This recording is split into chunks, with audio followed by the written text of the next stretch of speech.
So the question is, why is this guy having so much trouble in matters related to children and to women because of the statements he made around childless cat women, and now having to constantly explain what he means, explain what he meant, and generally making things worse as a result? Of course, when I say the question is, I mean, what is the astrological explanation? Put on your seatbelt, because I'm going to be explaining this in some detail, and there's quite a bit of technical information.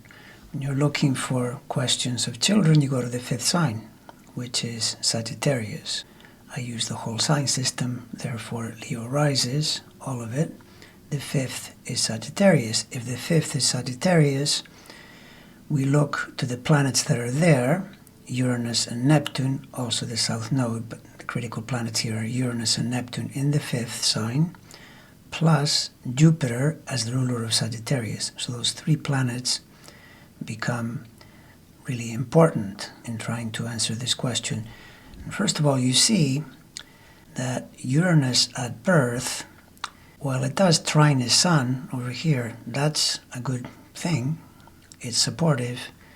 It also opposes Chiron, but most importantly, it squares Mercury.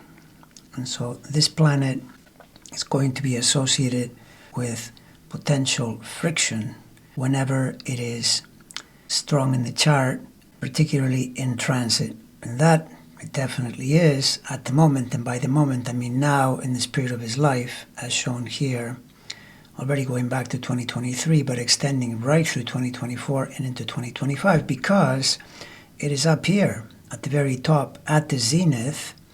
So it's very prominent, it's right up there in public view, but in doing so, it squares the ascendant, and it's effectively squaring Venus as well.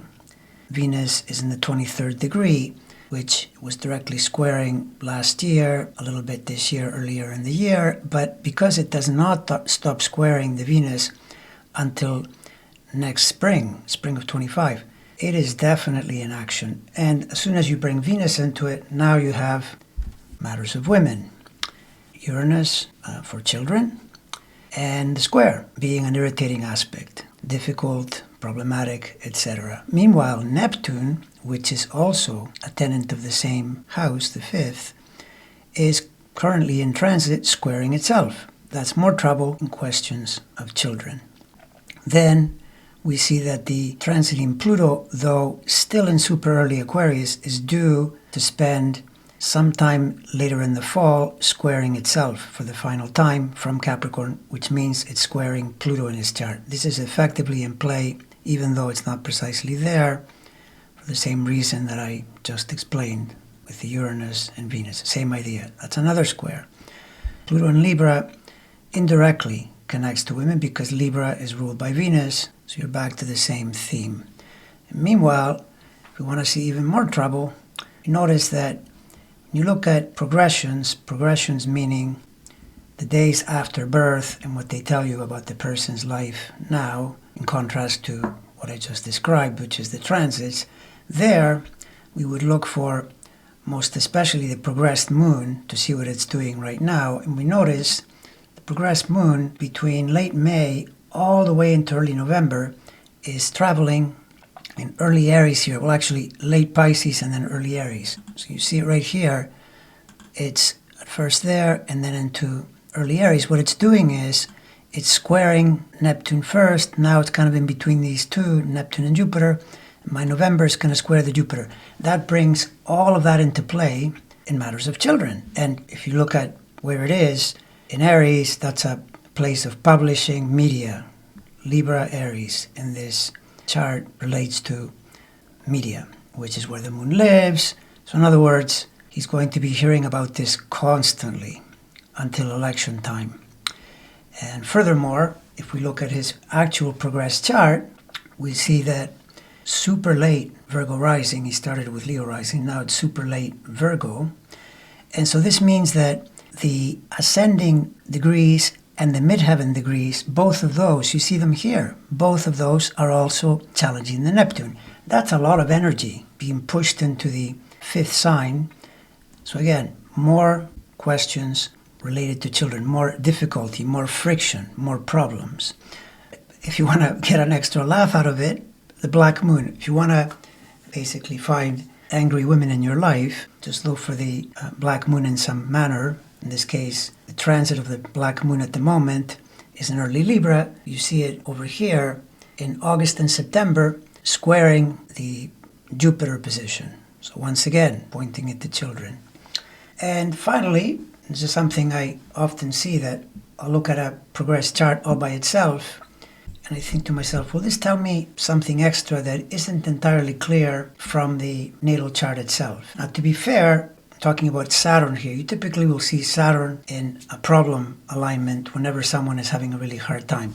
And it is true that Saturn in Pisces here in the 8th, which is not a great sign, much like his boss, who also has Leo rising and is experiencing Saturn in the 8th.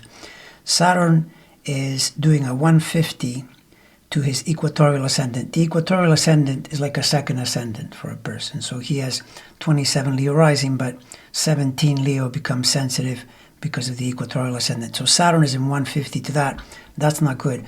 But probably even worse, and I see this a lot, as you scan a progressed chart and you notice that Saturn in transit to the progressed chart is hitting the sun over here, which in the progressed chart is rising, but Saturn is opposing it, which describes perfectly the trouble that he's in. Now, you might say, what does all of this mean? It means that it's not going to go away. It also means that there is definitely some chance this guy could get bounced, thrown out of the ticket, because of the Uranus energy alone. When you put Uranus right at the center of the chart like that, near the, or really at the zenith degrees, because Uranus right now is approaching its station in early September, which is pretty much precisely on these degrees square the ascendant. That's a great way to, at minimum, get a shock of some kind, some unexpected thing.